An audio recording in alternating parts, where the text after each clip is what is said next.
Hey everybody, Chris Fafalius here. I haven't done this in a while, so I figured I'd give all of our listeners a little sneak peek at the After Party, which is our weekly podcast that goes out to everyone in our supporting cast. If you're not a member of the Chris DeMakes a Podcast supporting cast, you can head over to chrisdemakes.com to sign up. For only a few bucks a month, you can help us continue making Chris DeMakes a Podcast and get a weekly bonus episode of the After Party. The episode that you're going to hear today was released just this past Monday. In this one, we travel back 30 years to take a look at everything that was happening in January of 1993. These time capsule episodes are always a lot of fun to make, and I hope you'll have just as much fun listening to it. So I won't hold you up any longer here. Don't forget, chrisdemakes.com is where you can go to sign up for our supporting cast. So here you go. This is the After Party episode titled Time Capsule, January 1993. Welcome to the after party, ready, set, let's go. Welcome to the after party, the show after the show. Learn a little something new, join us for the ride. Chris and Chris want all of you to know. The after party's where it's at, the show after the show. Hey everybody, welcome to the after party. And what do you got for us this week, Chris?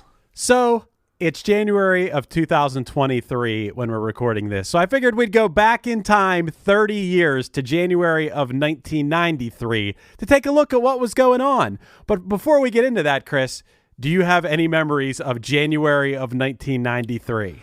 I certainly do. Do you? You're good at this stuff, man. All I know is I was 12 years old. That's about it. Yeah, in January of 1993, I moved out of my first college apartment, and I moved in with Vinny Fiorello, Less Than Jake's first drummer.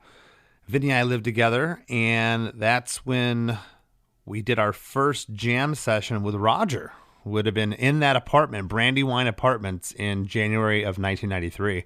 Wow. Yeah. So you have some definite memories of January 1993. Your January 1993 is my July 97, like the first time jamming with your future bandmates. That's awesome. Yeah, it was great. We lived in this just crappy apartment, but we thought we were on top of the world. We would practice in there, and oddly enough, no one ever called the cops on us, which was great. Nice. So I hope that I can spark some other memories, because I got a lot of stuff that happened in this month of this year, 30 years ago from when we're recording this. And I want to see how much of this stuff that you remember. All right, sounds good. Let's go. So starting on January 1st of 1993, I thought this was kind of interesting because it seems like these have really phased out. New York City's Metropolitan Transportation Authority banned cigarette advertisements. And I guess that would be on the subway, and I'd imagine also on buses and stuff. Yeah, on billboards. Mm-hmm. And it's interesting because I don't know. I remember as a kid always seeing cigarette advertisements in magazines and stuff, but you don't really ever see cigarette advertisements now. No, I don't even know if they're allowed at all. I mean, I remember commercials for cigarettes on TV. Really? Mm-hmm. I don't remember that. Yeah. Huh. Yeah, I don't know exactly when those went away. But do cigarettes even need to advertise? No. They get people hooked, and that's about it. Yeah, I think people find cigarettes on their own. Doesn't need to be advertised, sure. Yeah. They're their own advertising campaign. On January 3rd, this is interesting because this record was just broken a few weeks ago. It was the comeback where quarterback Frank Reich led the Buffalo Bills back from a 32-point deficit to defeat the Houston Oilers 41-38 in an overtime wild card playoff game. And it was the greatest comeback ever in NFL history until this current NFL season when the Minnesota Vikings were losing 33-0 and came back and beat the Colts. So that was just this NFL season it was beat. But do you remember the one in 1993? I don't remember that one. No, I don't. That one escapes me, but it's interesting that it took 30 years to beat that record. Yep, it just happened. I was at the Wheeling Casino with my friends as it was happening. We were watching it, and those guys had put in bets on it at the casino. They bet on the Vikings. And the bad part about it was that, I mean, for anybody that bets or whatever, that they had bet the Vikings -3.5 and they ended up winning by 3. So they made this giant comeback, but still lost the bet by 0.5 point, which sucks. Oh, Yeah, I've never bet on sports. I'm not good at betting. I wouldn't win. A couple days later, on January 5th, this is really interesting, Chris, because I find myself a lot of times, I always bring up Pluto TV. It's just like this free app you can get on your video game system, whatever. Has a bunch of channels where each channel is just one show on a loop forever. And one of the channels is the Price is Right Bob Barker era channel. Yep. And on January 5th, I don't know if did you watch Price is Right in the 80s at all? Of course, absolutely. Do you remember Janice, one of the models on there? I do. So, in June of 1988, I never knew this. She suffered a serious injury after a cameraman swung his camera in the wrong direction during the opening sequence. It knocked her off the stage and into the audience, and it left her unconscious in front of horrified audience members, and she was immediately rushed to the hospital for surgery. And it was on January 5th that she sued CBS for the accident. And, when it happened, she eventually returned to the show and she made a full recovery, but she could no longer wear swimsuits because of her surgeries that left damaging scars and one shoulder shorter than the other. Oh, jeez. And she ended up, winning the lawsuit. And her story's crazy. Her name's Janice Pennington. Look into her. She went on to write a book about the disappearance of her second husband, Fritz Stamberger, who was helping the CIA establish mountain bases along the Afghanistan-Pakistan border. She's just she's had like a crazy life. And I always see her. Yeah, she's the one whose name I know. Yeah. Bob will be like, Janice, what do they got? She's so recognizable. Yeah, well, two things. It'd be a safe bet. I will bet on this that her second husband's not alive today. No, he's not. He was dead before. Oh, I thought you said that. I thought you said they disappeared. He disappeared. Oh yeah, he disappeared. He was dead. They eventually. He was dead. Okay, so there was proof with that. Okay, so he's dead. And I thought you were going to say that January 5th of '93 was when Bob Barker stopped coloring his hair, because at some point he went jet black to then the next season came, he was just Snow White. Yeah, it's interesting watching him on there. I feel like he was the same age from they show episodes from the early 80s, the late 80s, whatever. It just always feels like that guy was always like 70. Yeah. Just forever. On January 6th, the next day, January 6th of 1993, Bill Wyman, bassist of the Rolling Stones, announced that he was going to leave the band. That's right. Yes. And that was it for Bill. I believe they got, is his name Daryl Jones? Because he's been with them for a long time. He's a African-American bass player. He's great. I think that's when they got him. Now I want to know. Now I got to Google it, Chris. Let's see here. Yep, Daryl Jones. Well, good, nice. good recall there. Yeah, that's pretty good. I couldn't have told you. I mean, this is a shame. I couldn't have told you who either bassist of the Rolling Stones were. Yeah, I don't know why. You weren't a Stones guy. You're a Beatles guy. That's why.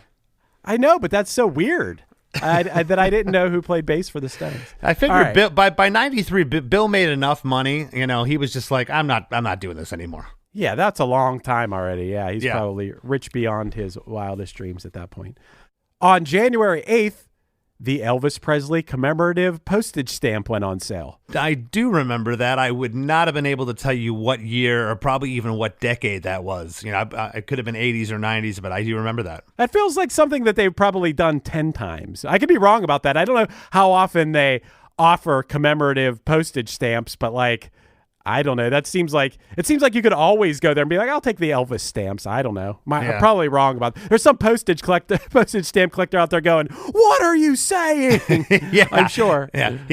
I wonder if they're going to make a Jeffrey Dahmer or Ted Bundy stamp. I'm sure our society will get there. Well, yeah, I'm saying, considering they make all these movies that all these women tune into, they're obsessed with these serial killers. I'll never get that phenomenon. Yeah, well, I did watch the Dahmer show.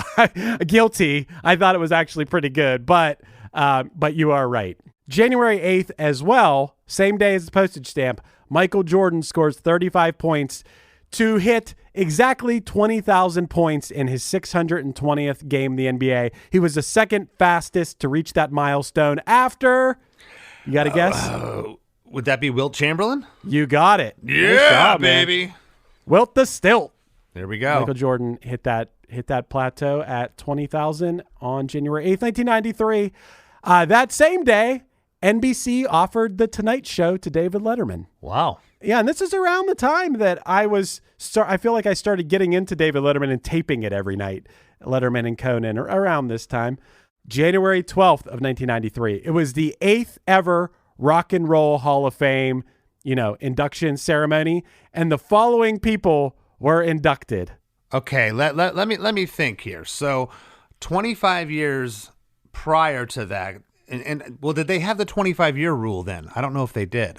I don't know. I was surprised this was only the 8th one. Right. So 73 would have been 20 years, and then 68. I mean, I imagine the Beatles would have already been in by this point. They're probably in the first year. I really don't know, because I don't know if they have the, now you have to be a band. Your first record has to be 25 years old. Okay. So go for it. I would have been surprised if you'd have named any of these, actually. Ruth Brown. Do you know who Ruth Brown is? I looked up some of the people I didn't know. Yeah, she was my sociology teacher in middle school. Yeah, she's in there. She had a song. It's actually a cool song. You should check it out. It's called "Hey Mama, He Treats Your Daughter Mean." Mama, he treats your daughter mean. Mama, he treats your daughter mean. Mama, he treats your daughter mean.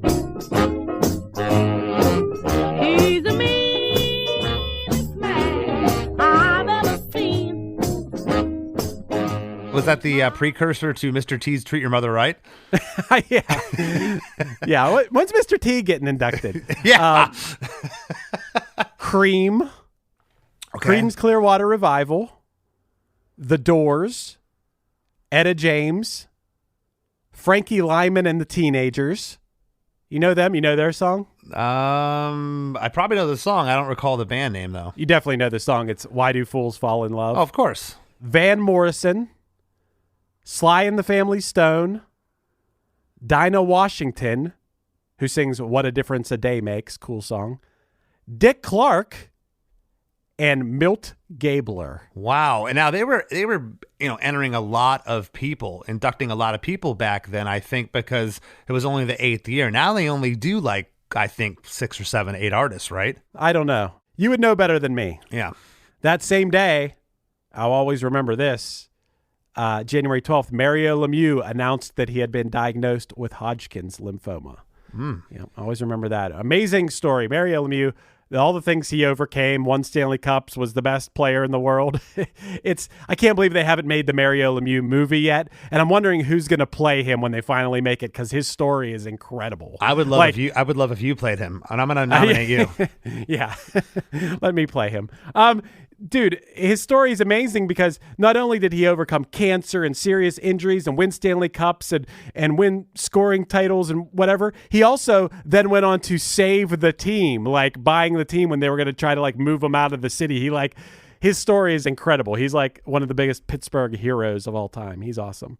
On January 14th, David Letterman announced his show is moving from NBC to CBS. So NBC offered him The Tonight Show, but instead he went to CBS a couple days later. Yeah, I think it was around that time that Leno took over for Carson. That was 92, somewhere in there. And I'm not so sure he wanted to compete. I think he wanted to go out on his own and stand on his own. That's what I surmise. Yeah, I don't know all that. I know they made an entire TV show about this thing between Letterman and Leno, and maybe Conan too. I don't know if Conan was involved yet, but it was a big deal. That same day, January 14th, Utah Jazz center Mark Eaton. Do you remember Mark Eaton? No, I do not. He's a big goony dude. He blocked 2 shots to become only the second player in NBA history to record 3,000 career blocks. Chris, you did a good job on the other one. Do you know who the other player to record 3,000 career blocks was? Magic Johnson? No. Kareem Abdul-Jabbar. That was my second pick. Okay. On January 18th, Martin Luther King Jr. holiday was observed in all 50 states for the first time. And do you know what the last state to observe it was? Hope it wasn't Florida. I'm going to say Mississippi. No. Arizona. And Arizona. yeah, and it seemed like they did it because the pressure was on them because the NFL was boycotting the state. Yeah, so yeah, I don't know. Interesting. Weird. Okay. On January 20th of 1993, Bill Clinton was inaugurated as the 42nd president. That's right. Old Slick Willie up there with playing his saxophone at his inauguration, which Playing I don't his think happened. sax with his pocket full of cigars, ready for the next intern. Yeah. Too soon? I like to, yes, too soon, 30 years. I like to pretend that he had sunglasses on and he was playing the saxophone at his inauguration. I'm sure that's what happened. On January 23rd of 1993, the U.S. Female Figure Skating Championship was won by Nancy Kerrigan. A few days later, on January 25th, the 20th Annual American Music Awards were held at the Shrine Auditorium in Los Angeles. It was hosted by Bobby Brown, Gloria Estefan, and Winona Judd. Mariah Carey was the most nominated artist of the night with a total of 6. But Michael Jackson and Michael Bolton were both the big winners because they each won 2 top awards. Michael Jackson won the International Artist Award, and since he was the first artist to be awarded that award, Eddie Murphy announced that it would be called the Michael Jackson International Artist Award. I wonder if they still call it that now. I would be surprised if they did. I looked at like who performed at the American Music Awards, and it's interesting because the American Music Awards, these are not something I remember ever watching. And I don't know, do they still exist? I don't know. I'm not sure. You know, once the MTV Awards came out, that was kind of like, to me, it superseded that. And now those are barely a thing. I feel like nobody cares about those anymore. See, I think since MTV isn't really a thing anymore. Well, it's not a music channel anymore. It's a reality show and whatever else they do on there. So I think, yeah, to your point, it's like, why? Yeah, it's like the Grammys are kind of the only thing. Maybe these still exist. But at this American Music Awards in 1993, here's who performed. Criss Cross, Boyz II Men, they did End of the Road. Bon Jovi, who did, what would you guess Bon Jovi did at the 1993 American Music Awards? What song? Well, I mean, that's when Keep the Faith came out. So I would have thought it was that. If it wasn't that, maybe Wanted Dead or Alive. No, it was Bed of Roses. Another B-side. B-side? Bed of Roses? That's a big one, isn't it? I don't know. Metallica performed. You got a guess for what they played? If this was 93, let's see. Black Album's 2 years old by that point. I have no idea. Can I pick 2? I'm going to say Enter Sandman or Nothing Else Matters. They played Wherever I May Roam. That was my third choice. Darn it. It had to be something off the Black Album. Yeah. Bobby Brown performed. Michael Bolton performed. Michael Jackson performed Dangerous. Gloria Estefan, Billy Ray Cyrus, Stephen Stills, and then Reba McEntire and Vince Gill played together.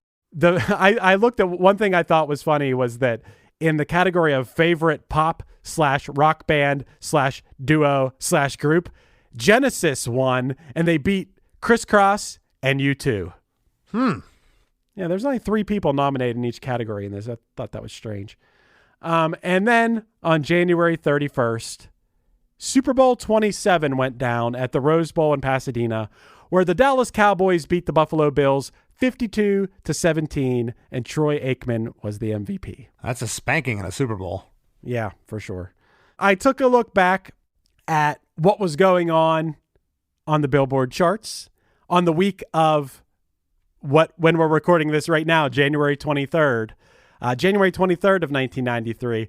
Do you got any guesses as to what could be high on the charts on January 23rd of 1993? I'll give you a hint. One of these songs was on an epic run, the number 1 song. It was like one of the biggest songs of the 90s. Huge. From a soundtrack. Yeah, was it I Will Always Love You? Was that still going? Yeah, that was the number 1 song right there. It was. Okay. Yeah. Right in there. Because The Bodyguard came out in 92, I think. So it's not surprising that it was still going then. Right. So I'm going to go up from the bottom and make a few notable mentions in here. Like at number 100 on January 23rd of 1993 was Symphony of Destruction by Megadeth. Okay. They cracked the top 100. I loved that. I loved that song. That and Sweating Bullets. Loved them. Yeah, great songs. I'm wondering if Snow with Informer was out yet. I know that was 93, but that may have been a little later. I didn't mark it down for some reason, but I think you're right. And what's crazy about that is that I think I was going to make a note of that, and I don't know why I didn't. But Snow Informer went to number 1 for like 7 weeks in a row around this time because we recently did a One Hit Thunder about it. But on the Billboard chart, it had like peak position at like 63. So I instantly hit up Matt Kelly. I'm like, dude, did we mess up on One Hit Thunder?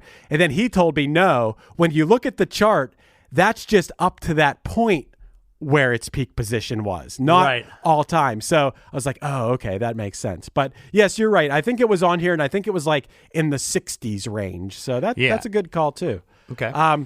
Working my way up at number 59 was, do you remember I Got a Man by Positive K? What's your man got to do with me? I got a man. You don't remember I Got a Man? It's a rap song? Is that the one? I got a man, got a man, got a man, got a positive man.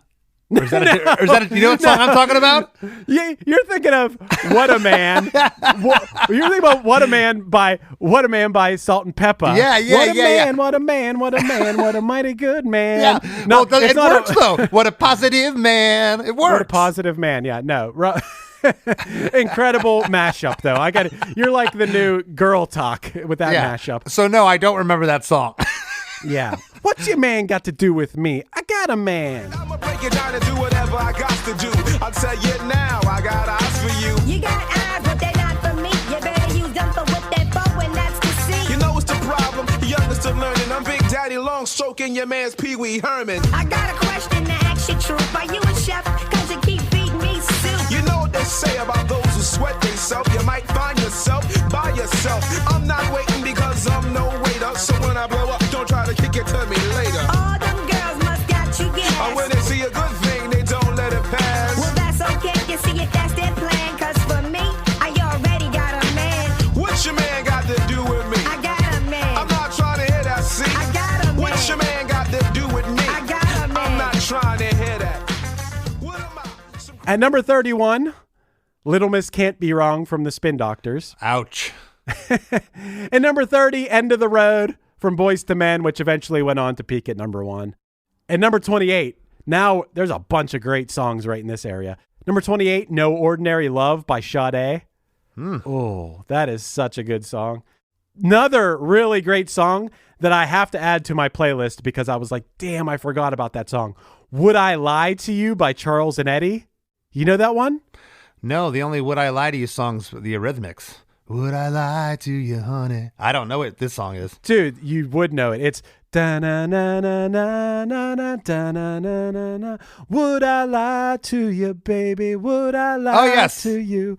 Oh, yeah. I do know that song, yes. I love that song. I think that song's great. I love your recreations of the songs to jog my memory.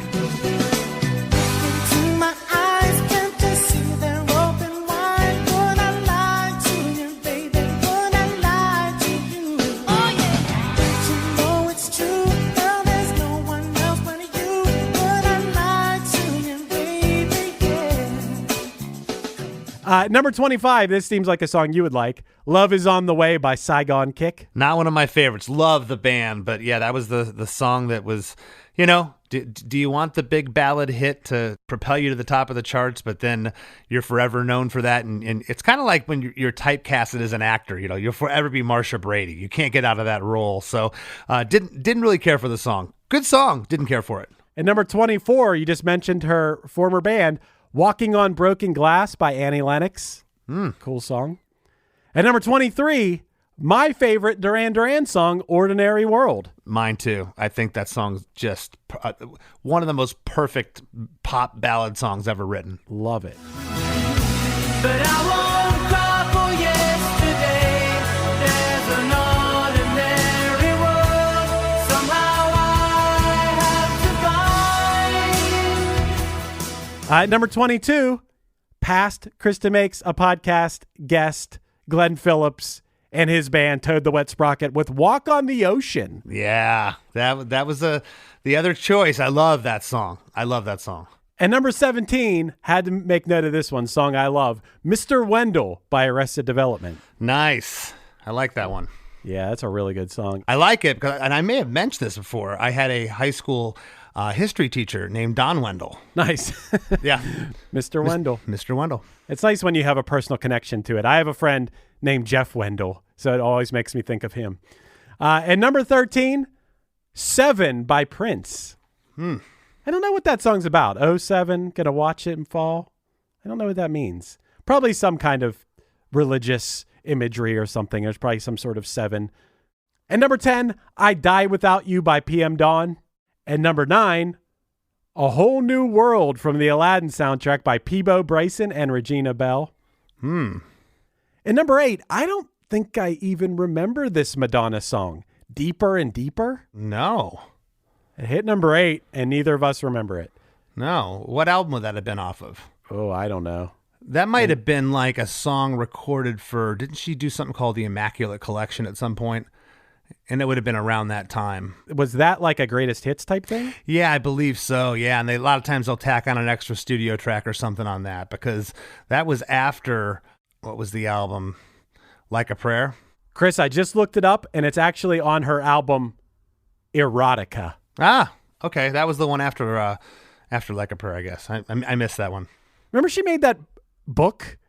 She made that like erotica book at some point. Yeah, I think it was called Sex, wasn't it? Oh, yeah, that's right. Yep, that's right. Yeah. I never had that book. I wanted it. I think one of my friends in college, I remember thumbing through the book and just being like, okay, this is kind of like a Sears catalog with Madonna in it. I don't know what people were up in arms about it. I mean, she was naked in it, I think. It was black and white. I remember it was black and white, artsy maybe photos. A couple shots. I remember some like maybe bondage gear or something. I don't know. And number 7, Good Enough by Bobby Brown, which surprisingly, I don't remember that one either. I remember a lot of Bobby Brown songs. I don't remember Good Enough. Me either.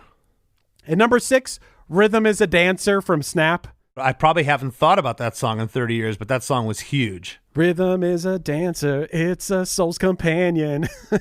People feel it everywhere. I love that that style. I've talked about it a lot, but I always talk about having this party at my house where everybody eats soup and listens to like those 90s dance club MTV songs. Well, yeah, that song in particular couldn't have been from any other era but the early 90s. It just pegged for that. Yeah. And number 5, Saving Forever for You by Shanice, which I don't remember. I only remember I Love Your Smile from Shanice. But Shanice is a Pittsburgher. And number 4, everybody remembers this one, Rex in Effect with Rump Shaker. You're from Florida. I'm sure this was just on a constant loop in Florida. It was. Even at the retirement homes. It was on everywhere. All I want to do is film a zoom, zoom, zoom, and a boom, boom. And number 3, the complete opposite of Rump Shaker, In the Still of the Night by Boyz II Men. Nice little cover. And number 2, If I Ever Fall in Love by Shy. And you already guessed the number 1. It was I Will Always Love You by Whitney Houston. So interesting time, a very 90s time in January of 1993.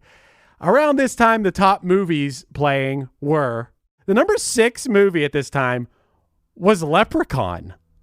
Oh. Can you believe that? No. Not a great movie in my opinion. Then there's a bunch of movies that I don't really remember. Like at number 5 was Matinee. At number 4, Body of Evidence. At number 3, Sniper. At number 2, Nowhere to Run. And at number 1, a movie that we all remember, Alive. Oh, of course. Yeah. I knew all of those titles except Nowhere to Run. I don't recall what that was. Yeah, I don't remember most of those, but Alive, yes, of course. It's the movie where they eat people. Yes. So, and it's also worth noting that like a week or 2 later after this, the number 1 movie was the classic Groundhog Day. And that might be a little wink and nod to next week's after party. Also, before we go, I wanted to look at what albums were released in January of 1993, Chris, and it wasn't great, but I will give you credit. One of the albums that was released in January of 1993 was Snow, 12 Inches of Snow. As well as, and I'm sure you'll probably remember this one, Dennis Leary's No Cure for Cancer album. Of course. Was that the one that featured his song, I'm an Asshole? Yep. That's a good song. Yeah. I drive really slow in the ultra fast lane while people behind me are going insane. I'm an asshole. I loved that album. Do you know, Chris, I think we should take the listeners out with Asshole right now. Yeah, absolutely. And we'll see you next week for Groundhog Day.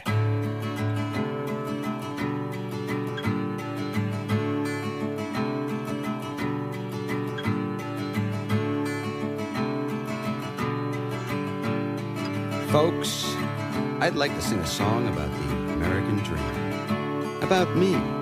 About you. About the way our American hearts beat way down in the bottom of our chests. About that special feeling we get in the cockles of our hearts. Maybe below the cockles. Maybe in the subcockle area. Maybe in the liver. Maybe in the kidneys. Maybe even in the colon. We don't know.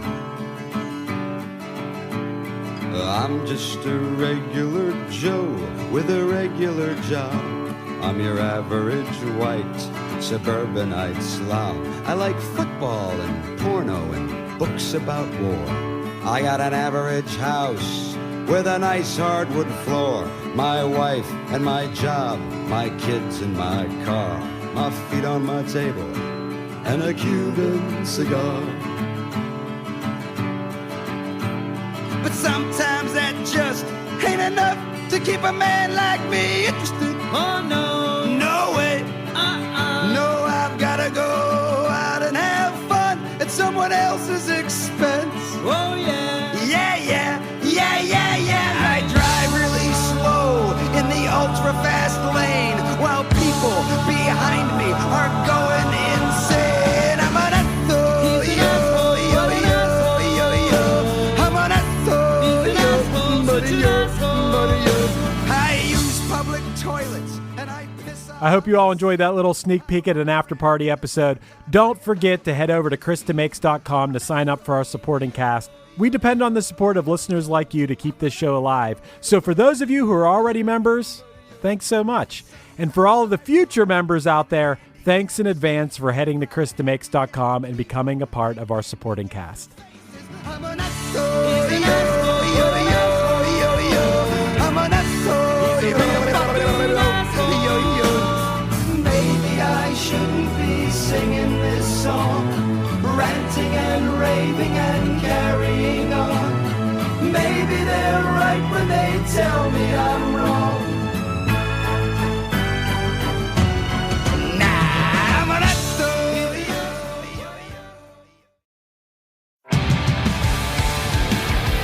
What's up, everybody? I am Finn McKenty, host of the Punk Rock NBA podcast, part of the Sound Talent Media Podcast Network. My podcast is all about doing what you love for a living, and every week I sit down and talk to people who have done exactly that. For example, musicians like Tommy from Between the Buried and Me, Matt from Periphery, Lil Lotus and Shinigami, among many others, photographers, artists, designers, YouTubers like Glenn Fricker and Sarah Dici, and I unpack exactly how they got to where they are today with the goal of helping you do the same. So if that sounds cool, you can listen and subscribe at soundtalentmedia.com, and I'll see you there. Hi, this is Chad Nicefield. And this is Justin Press. We're the host of Making Waves, the Shiprock podcast, a part of the Sound Talent Media Podcast Network. We're inviting you to sail away with us on an epic journey in musical enlightenment. Every week, we bring you only the best artists in rock music and discuss everything from the cruise, to the stage, to the saga of being a professional recording artist. We'll have lots of special guests along the way, so tune in every week. Your stateroom is available every Monday morning, so welcome aboard.